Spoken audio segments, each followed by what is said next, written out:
হ্যাঁ এরকম সবসময়। এবার আমি তো কালকে 3টে থেকে পড়াচ্ছিলাম, 3:30 থেকে। এই কেসটা করেছে 10:40 এরকম একটা সময় রাত্রেবেলা।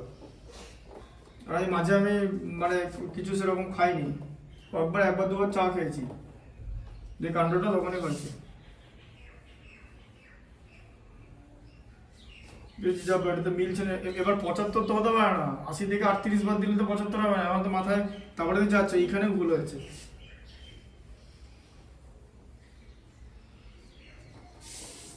অথচ তার আগে কিন্তু ক্লাস 5 এর এমন একটা ম্যাথস করলাম যে ম্যাথসটা তোমায় করতে দিলে পারবে না, তোমাদের করতে দিলে। হ্যাঁ পারবে না, শিওর পারবি না, গ্যারেন্টি।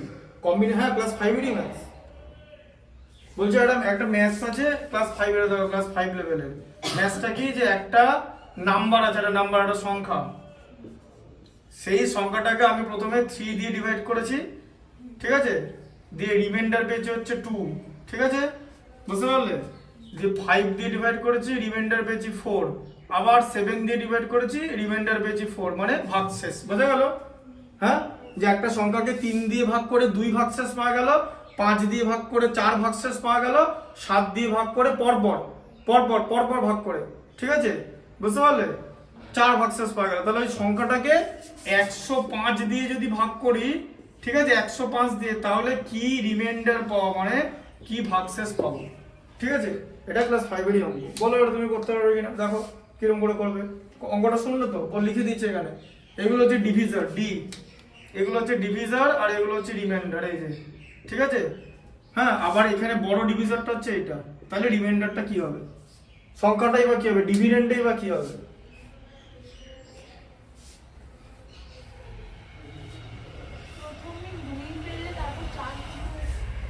না আর কি আছে, এই যে বললাম, ধরো একটা সংখ্যা আছে এরকম, বুঝিয়ে দিচ্ছি, মানে ছকটা বুঝিয়ে দিচ্ছি। একটা সংখ্যা হচ্ছে ডিভিডেন্ড, তাই তো? ডিভিডেন্ড মানে হচ্ছে ভাজ্য, তাই তো? এবার ডিভিডেন্ডকে তুমি প্রথমে 3 দিয়ে ভাগ করলে, তোমার কিছু একটা কোশ্চেন বেরোবে, মানে Q1 বেরোবে তো, কোশ্চেন দিয়ে এরকম করে একটা রিমাইন্ডার বেরোবে তো। হ্যাঁ, এই রিমাইন্ডারের জায়গাটা তোমার প্রথম বেরোলো হচ্ছে 2, এই যে 2 3 দিয়ে ভাগ করে 2 বেরোলো, ঠিক আছে। দিয়ে তুমি এই যে কোশ্চেনটা বেরিয়েছে দেখেছো Q1, হ্যাঁ, ওই Q1 কে তুমি আবার তুমি কি করলে, Q1 কে তুমি আবার কি দিয়ে ভাগ করে, 5 দিয়ে ভাগ করেছো।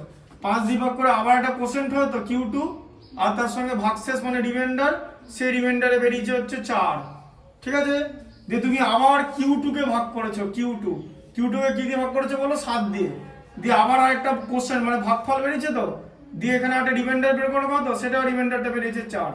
তাহলে পুরো যে নাম্বারটা, মানে একদম টোটাল আগের যে ডিভিডেন্ডটা, একদম প্রথমে যে ডিভিডেন্ডটা ছিল, সেই ডিভিডেন্ডটাকে আমি, মানে ভাজ্য, ডিভিডেন্ড মানে হচ্ছে ভাজ্য, ঠিক আছে, সেটাকে যদি আমি 105 দিয়ে ভাগ করি, তাহলে কোশ্চেনটি কি আসবে আর রিমাইন্ডারে কি আসবে, এটা জিজ্ঞেস করেছে। এই যে বলো, এবারে ছকটা বলে দিলাম তো, পারবে করতে? দেখা দেখি না, এটা পারবে না, কম্বিনেশনটা জানো না, এটা একটা প্যাটার্নের উপর ডিপেন্ডেন্ট। কম্বিনেশনটা জানো না, সবচেয়ে বড় কথা, এই অঙ্কটা কোনোদিন কোনো ক্লাস 5 এর বইয়ের সিলেবাস নেই। তোমার ক্লাস 5 এ তুমি যে গভর্নমেন্ট স্কুলে যে বইগুলো পড়েছো, রঙিন যে বইগুলো, ওই বইগুলোতে এই ধরনের অঙ্ক থাকে না। এটা হচ্ছে অ্যাডমিশন টেস্ট আর অলিম্পিয়াড লেভেলের ম্যাথমেটিক্স, ঠিক আছে। চ্যাপ্টারটা তো ভাজ্য, ভাজক, ভাগশেষ, ভাগফল, তাতে কি হচ্ছে, অনেক ডিফিকাল্ট ম্যাথমেটিক্স বানানো সম্ভব সেম ফর্মুলা দিয়ে। এই চ্যাপ্টারটা যেটা করাচ্ছি না, এখানে পেছনের জিনিসগুলো সেরকমই আছে, ঠিক আছে। এটা কিরকম করে করতে হয় জানো, এটার কনসেপ্ট হচ্ছে এরকম, এটা একটা ছক বানাতে হয়, যে কি দিয়ে ডিভাইড করলাম, মানে ডিভিজার, ঠিক আছে, এই যে ডিভিজার, তাহলে ডিভিজার আর হচ্ছে রিমাইন্ডার। প্রথমে 3 দিয়ে ভাগ করেছি, 2 ভাগশেষ পেয়েছি, 5 দিয়ে ভাগ করে 4 ভাগশেষ পেয়েছি, 7 দিয়ে ভাগ করে 4 ভাগশেষ পেয়েছি, তাহলে টোটাল কি হবে, ঠিক আছে। এইগুলোকে বলা হচ্ছে R1 R2 R3, তাই তো? এটা হচ্ছে D1 D2 D3। কম্বিনেশনটা কেমন জানো, কম্বিনেশনটা এরকম, প্রথমে হচ্ছে মানে ওভারঅল আর, মানে রিমাইন্ডার কত বেরোবে, প্রথমে R1, প্রথমে শুধু R1টা লিখতে হবে, R1 plus D1 into R2 হয়ে যাবে, D1 R2 সেকেন্ড রিমাইন্ডার। তারপরে কি হয়ে যাবে, D1 into D2 into R3 হবে, এই যে D1 into D2 into R3। তারপরের কনসেপ্টটা কিরকম হবে, D1 D2 D3 ইন্টু কত হয়ে যাবে, R4 হয়ে যাবে। এরকম করতে করতে প্যাটার্নটা এগোবে, ঠিক আছে। এবার তোমার প্যাটার্নটা তো এখানেই শেষ। D4 তো তোমার নাই, তো তোমার গল্প এখানেই শেষ হয়ে যাবে, এই পর্যন্ত শেষ হয়ে যাবে। তাহলে বলতে কি হবে, প্রথমে 2 নিলাম, 2 নিলাম, তারপরে D2 D1 আর 2, D1 এ কত আছে 3 আর 4, তাহলে 3 × 4 প্লাস কত হবে D1 কত 3, মানে D2 মানে ডিভিজার 2 হচ্ছে 5 আর R3 মানে হচ্ছে 4, ঠিক আছে, বুঝতে পারলে? এটা হবে, তাহলে কত হচ্ছে 2 + 3 × 4 = 12, 3 × 5 = 15 আর 4 = 60, 60 12 72 আর 2 74 হচ্ছে তোমার রিমাইন্ডার বের হয়, প্রুফ করে দিচ্ছি 74। আর মিনিমাম কোশ্চেন তো 1 হয়, মিনিমাম মানে ভাগফল 1 হলে, মিনিমাম যদি ভাগফল 1 হয় তাহলে যেটা ভাগ করা সম্ভব, 5 কে 5 দিয়ে ভাগ করলে 1 হয়। মিনিমাম ভাগ শেষ করতে গেলে ভাগফল 1 হওয়া দরকার তো, তাহলে কত হবে দেখো, তাহলে এখানে হচ্ছে 105, আর এখানে যদি 1 থাকে আর এখানে যদি 74 থাকে, তাহলে এখানে কি থাকবে 105 কত হবে 179, এই যে, তাই তো হবে।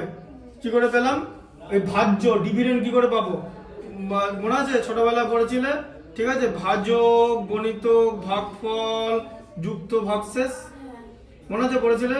তুমিও তো পড়েছো, তাই তো পড়েছো তো, ভাজক গণিতক ভাগফল যুক্ত ভাগশেষ সমান ভাজ্য, তাই তো হচ্ছে। ভাজক কত আছে, ভাজক 105, ভাগফল হচ্ছে মিনিমাম 1 আর ভাগশেষ তো 74 হলো এখানে, ঠিক আছে, তাহলে কত হলো 105 আর 74 179। এবার মেলাও, দেখবে মিলিয়ে দেবো। আচ্ছা প্রথমে তুমি দেখো 179 আছে, প্রথমে কি করবে, 3 দিয়ে ভাগ করেছিলাম তো, 3 দিয়ে ভাগ করবে তো, দেখো 3 দিয়ে 3 59 177 হয়, এ দেখো 2 ভাগশেষ থাকছে, তাই তো।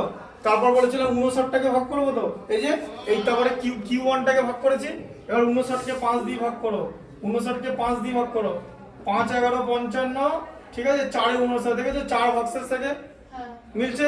আচ্ছা এবারে 11কে ভাগ করবো তো, এই যে Q3, ঠিক আছে, বুঝতে পারলে? হ্যাঁ হ্যাঁ ঠিক আছে, Q2 করলে, হ্যাঁ তারপরে 11কে ভাগ করলে কত হবে 7, এবারে 11কে 7 দিয়ে ভাগ করবো তো, এ দেখো 1 থাকছে 7 আর 4 11 হচ্ছে, 4 ভাগশেষ থাকছে, মিলছে। এটা কি বলা হচ্ছে কনজিকিউটিভ ডিভিশন, বোঝা গেল? কনজিকিউটিভ ডিভিশন মানে পরপর ভাগ করে যেতে হবে। তাহলে যে এই অঙ্কটা, এটা ক্লাস 5 এর অঙ্ক, তুমি কি শিখেছিলে তোমরা? সেগুলো এই হচ্ছে সিন, ঠিক আছে, এই 4টা মনে রাখতে হবে।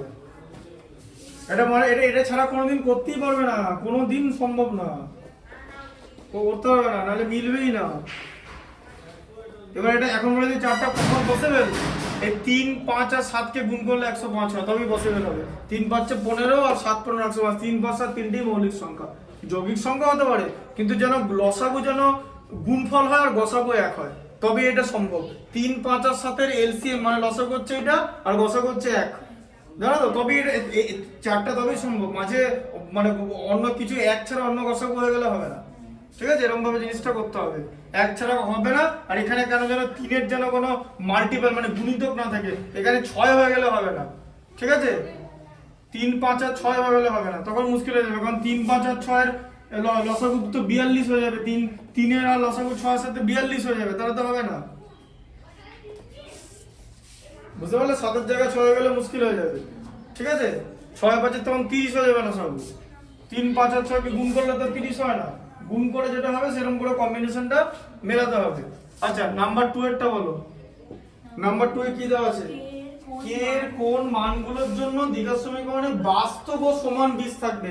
তার মানে তোমাকে আগেই লিখে নিতে হবে যে একটা জিনিস তোমাকে প্রুফ করে দেখাতে হবে যে b² - 4ac = 0, বা এখান থেকে এরকম লেখা যায় তো b² = 4ac, b² = তাই তো, এটা এদিকে সরিয়ে নিলে, তাহলে b² = যদি 4ac প্রুফ করতে পারো, ঠিক আছে, তাহলে তুমি বাস্তব আর সমান বীজ পেয়ে যাবে, তাই তো। তাহলে তোমার কি করতে হবে, প্রত্যেকটা অঙ্কে b² = 4ac প্রুফ করতে হবে। এইভাবে ম্যাথসটা একটা প্রসেসে শিখবে, ঠিক আছে, সবকিছুর একটা প্রসেস আছে। তাহলে b² = 4ac প্রুফ করতে হবে। তাহলে প্রথমেরটা কি আছে বলো, একদম নাম্বার 1 এরটা চলে যাও, বলো কি আছে,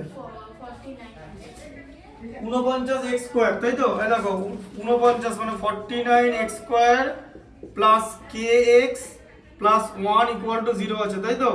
আচ্ছা এটাকে ax² plus bx plus c = 0 সমীকরণের সঙ্গে তুলনা করে পাই a এর মান হচ্ছে 49, b এর মান কি হবে, b এর মান kx bx, তাই তো, বুঝতে পেরেছো, b এর মান k হলো, আর c এর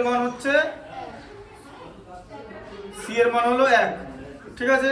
আচ্ছা তাহলে এবার দেখো তাহলে B square minus 4ac equal to 0 তোমাকে প্রুভ করতে হবে। সেখান থেকে লিখতে হবে B square equal two 4ac, এটা দেখাতে হবে, তাই তো? তাহলে B square equal two 4ac হচ্ছে তো। এটা কোত্থেকে পেলাম? কারণ তোমার তো উপরে বলেই দেওয়া আছে যে বীজদ্বয় বাস্তব এবং সমান হবে। তাহলে বীজদ্বয় বাস্তব আর সমান কোন শর্তে হয়?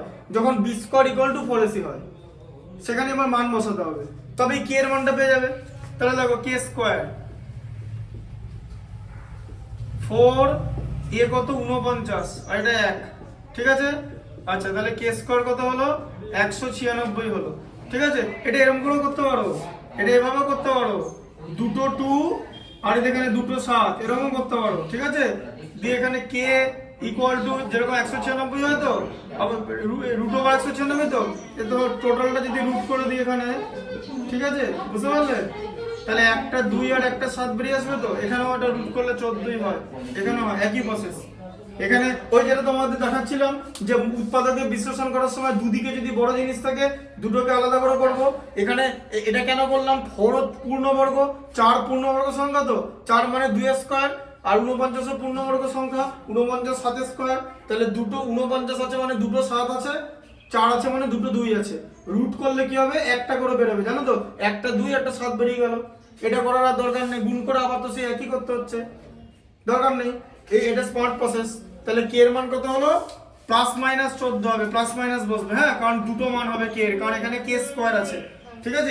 এটা ইটসেলফ একটা দ্বিঘাত সমীকরণ, কিন্তু এটা নিজেও একটা দ্বিঘাত সমীকরণ। যে সমীকরণে x এর দুটো মান থাকবে তাকেই দ্বিঘাত সমীকরণ বলে, ঠিক আছে? তাহলে কে এর মান কত? প্লাস মাইনাস 14 হবে অ্যানসার, ঠিক আছে? এখানে প্লাস মাইনাস বসতে হবে, K equal to plus minus 14, ঠিক আছে? হলে দ্বিঘাত সমীকরণের বীজদ্বয়ের প্রকৃতি সমান, বাস্তব এবং সমান হবে, রিয়েল এন্ড ইকুয়াল, ঠিক আছে? আচ্ছা 2 এর 1 এরটা হলো, 2 এরটা বলো। 3x square minus 5x plus 2k equal to 0. হ্যাঁ, 3x square minus 5x minus 5x plus 2k equal to 0। আচ্ছা, ax square plus bx plus c equal to 0। তুলনা করে পাই a equal to 3, b equal to minus 5 আর c equal to কত বলো? 2k, তাই তো? c ইকুয়াল টু হচ্ছে 2k। তাহলে তুমি কি করবে এরপরে? এরপরে করবো হচ্ছে এই যে B square equal two 4ac, সমীকরণ সাজিয়ে নাও, তাই তো? শোনো, B square minus 4ac equal to 0 লিখলেও সেই পরের লাইনে এটাই করতে হবে, এটা থেকে এটা হয় তো? দেখো এবার হচ্ছে বি হচ্ছে মাইনাস 5 তার whole square equal to 4 into a হচ্ছে 3 ইকুয়াল টু 2k, মানে 2k, ঠিক আছে? তাহলে মাইনাস 5 তার হোল স্কোয়ার কত হচ্ছে? 25, 4 দুগুণে 12 দুগুণে 24, তাই তো? তাহলে 24, 4 3 12 দুগুণে 24, 24k ইকুয়াল টু 25 হচ্ছে তো? তাহলে k ইকুয়াল টু কত হচ্ছে? 25/24, এটা অ্যান্সার আছে তো? হ্যাঁ, ঠিক আছে। k এর মান 25/24, 1 পূর্ণ 1 24, ঠিক আছে? বুঝতে পারলে? না না, কিচ্ছু অসুবিধা নেই, এর জন্য কোনো নম্বর কাটবে, নম্বর কাটলে তখন উকিল ধরতে হবে, উকিল বাকিটা বুঝে নেবে, চিঠি পাঠাবে, যেটা করেছে এটাই ভাগ্য ভালো, ঠিক আছে? এটা বুঝতে পারলে?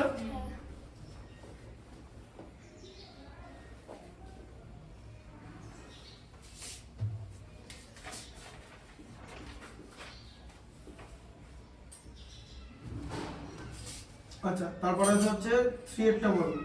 9x স্কয়ার, হ্যাঁ 9x square minus 24x 24x plus k equal to 0.